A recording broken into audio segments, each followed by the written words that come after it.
Robert T ക്യൂസിക് എന്നിട്ട് പറയുകയാണ് ഈ 4 കാറ്റഗറിയും അദ്ദേഹം 2 ക്വാഡ്രന്റ് ആയിട്ട് തിരിക്കുകയാണ്.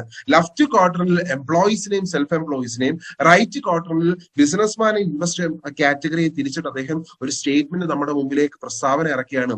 ലെഫ്റ്റ് ക്വാഡ്രന്റിലെ എംപ്ലോയീസ് ആയിക്കോട്ടെ, സെൽഫ് എംപ്ലോയി കാറ്റഗറിയിലുള്ള ആളുകളായിക്കോട്ടെ, അവർക്ക് they have only finite income.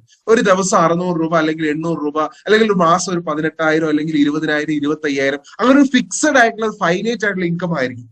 അവിടെ ഒരു ഇൻഡിവിജ്വൽ എഫേർട്ടാണ്. ഞാനൊരു എംപ്ലോയി ആണെന്നുണ്ടെങ്കിൽ ഞാൻ ജോലിക്ക് പോയാൽ എനിക്ക് അവിടെ സാലറി കിട്ടുകയുള്ളൂ. എനിക്ക് ജോലിക്ക് പോകാൻ പറ്റിയില്ല എന്നുണ്ടെങ്കിൽ എനിക്ക് അവിടെ സാലറി കട്ടാവുകയാണ്. ഇൻഡിവിജ്വൽ എഫേർട്ടാണ്. ദെൻ ആക്റ്റീവ് ഇൻകം ആണ്. ഞാനൊരു പ്രൈവറ്റ് കമ്പനിയിൽ 6 മാസം അല്ലെ 1 വർഷം അല്ലെ 6 വർഷം ജോലി ചെയ്തു എന്നതിന്റെ പേരിൽ എന്റെ കാലത്ത് ശേഷം എന്റെ ഫാമിലിയിലേക്ക് യാതൊരു വിധമായിട്ടുള്ള ബെനിഫിഷ്യറി അല്ലെങ്കിൽ ബെനിഫിറ്റ്സും വരുന്നില്ല.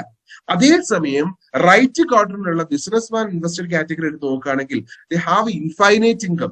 യൂസുഫ് അലി സാഹിബിന്റെ ഒക്കെ ഒരു ദിവസത്തെ അല്ലെങ്കിൽ ഒരാഴ്ചത്തെയോ പ്രോഫിറ്റ് എത്രത്തോളം ഒരുപക്ഷെ അദ്ദേഹത്തിന് പോലും കാൽക്കുലേറ്റ് ചെയ്യാൻ ചെയ്യുന്നതിന് അപ്പുറമാണ്. ഇൻഫൈനൈറ്റ് ആണ്. ഒരു ടീം എഫേർട്ടാണ്. അദ്ദേഹത്തിന്റെ അണ്ടറിൽ ഇന്ന് 35,000-ഓളം വരുന്ന എംപ്ലോയീസ് അവിടെ വർക്ക് ചെയ്യുന്നുണ്ട്.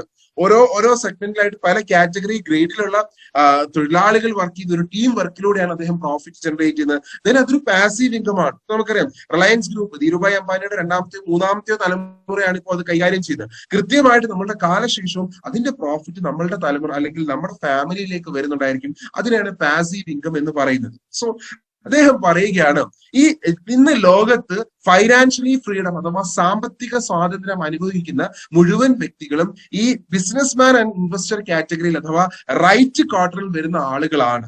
സ്വാഭാവികമായിട്ടും എസ്വർണോ നമ്മുടെ ചുറ്റുവട്ടം നമ്മൾ നോക്കിയാൽ സാമ്പത്തികമായിട്ടും ഇന്ന് ഉന്നതിയിലുള്ള ആളുകളെല്ലാം തന്നെ ഒന്നുകിൽ ബിസിനസ്സുകാരോ ഇൻവെസ്റ്റേഴ്സോ ആയിരിക്കും.